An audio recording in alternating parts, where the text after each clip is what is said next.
All right, so there's just a couple more things that I want to go over with you for practice problems. You guys make sure that you're doing the homework for chapters 8 and 9, and that should be helpful. But so we learned how to do the math. Now we have to talk about how to apply it to some situations that you're going to see throughout any of your work, throughout the rest of this class, etc. So the first thing I want to talk about is milliliters per hour. When we talk about the pump, the IV pump, it runs in milliliters per hour. So that is something that you may be asked to calculate. So, some examples of that would be, let's see, I have an order for 1 liter of fluid to run over, let's say 8 hours. What setting for the pump in milliliters per hour?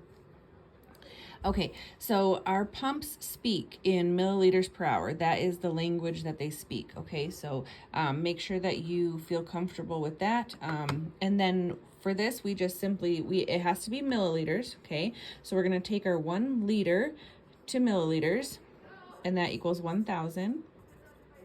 Okay, and then you just take that 1,000 and divide it by your 8 hours. And so let's see, we have 1,000 divided by 8, and that gives us 125 milliliters per hour. Okay, so that's how you solve that. You just take your milliliters divided by your amount of hours, and there you go. Okay, so let's get rid of this.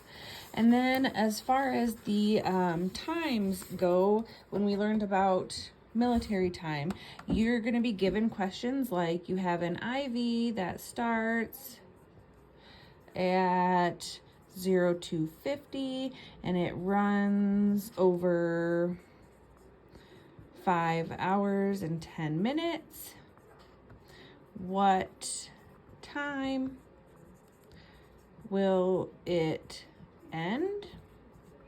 Okay, so to do that, we need to take our 0 to 50 and we need to add 5 hours and 10 minutes. Okay, and then we're going to get 0760. Now I know that 0760 is not a time. Okay, there's 60 minutes in 1 hour, so this is going to go over to 0800. All right. Okay, let's try another one. Okay, so I have an IV starts at, let's see, 0900, and it runs over 6 hours, 30 minutes. When will it end? Okay, so we're going to take our 0900, we're going to add 630 for our 6 hours and 30 minutes, okay? And you just do the math there, and it's going to end at 1530, okay? Just make sure when you're looking at these that you read what it's asking you, because some of them might ask you what time in military time, and then some of them might ask you, let's see, this is military. Some of them might ask you what time it will end in standard or traditional time. So we need to do our math there if it is going to be standard time. So that would take minus 1200, and we're going to get 330, add that colon, add the PM for standard or traditional, whichever.